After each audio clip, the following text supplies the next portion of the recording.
The Globisch parsonage in Saxony-Anhalt has seen better days. The stove is being stoked to warm up the place for the senior group who are about to arrive. They meet here every Wednesday, but not for much longer. Pastor Jürgen Hoffmann has to give up the house because there's no one left to see to the upkeep of the old building. Here in Globig, all the tenants are moving out. The windows and roof are all new, but the house doesn't have central heating. That makes it very difficult to find new tenants, so we decided to sell the house.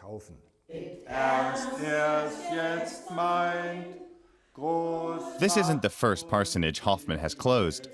At least this time, there's another place to live lined up for him. He just hopes the small community holds together. He's relying on God's help for that. This is something God does quite often. He fulfills the desires we have deep in our hearts. But fewer and fewer parishioners are attending church services and devotions. The culinary delights of gooseberry and cheesecake are a tried and true means for the pastor to disseminate Luther's message. So that was Globig. Now we're going to the neighboring village, Wattenburg. The mother group meets there at 3:30. We'll make that easy enough, and then we'll hit the road again. It's a full-time job split between senior citizens and the mothers group, 7 days a week. The villages that belong to the St. Petri parish are located within a 30-kilometer radius.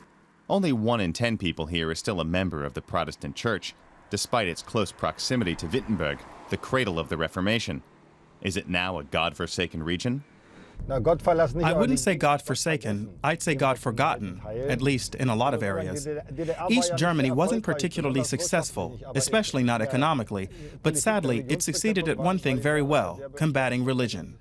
We're still feeling the effects of that.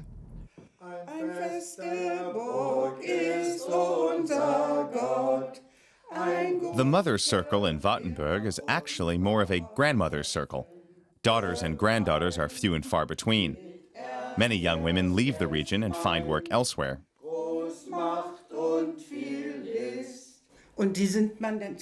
You don't really see them in church anymore. Once they have their coming-of-age party or confirmation, you rarely see them after that.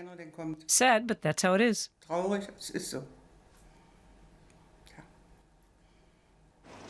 500 years after the Reformation began in Wittenberg, there's not much evidence in the region of the People's Church. They're just not interested. Maintaining contact to the next generation is crucial. Pastor Hoffmann is on the board of the YMCA in Wittenberg, the Young Men's Christian Association. At least the Reformation anniversary celebrations gave the organization a boost. A summer project has become a lasting youth club. We hope the kids will ask us why we are doing this. And then our staff members can say, I'm doing this because I believe in God and I have a relationship with Jesus. And then they can talk about what that means. Get the conversation started.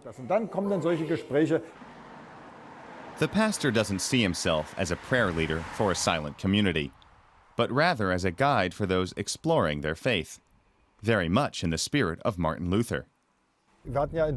We always had a church for all people in Germany. That meant that everyone belonged to the church community. Now we need a new paradigm. The church must be there for the people, even those who aren't currently members.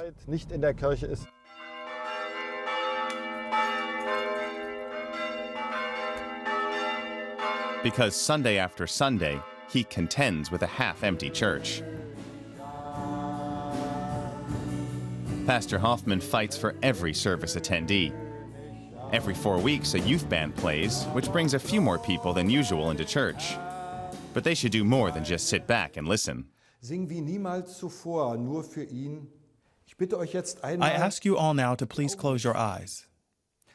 Try to create a picture of what I am reading in your mind. God sitting on the throne and being glorified.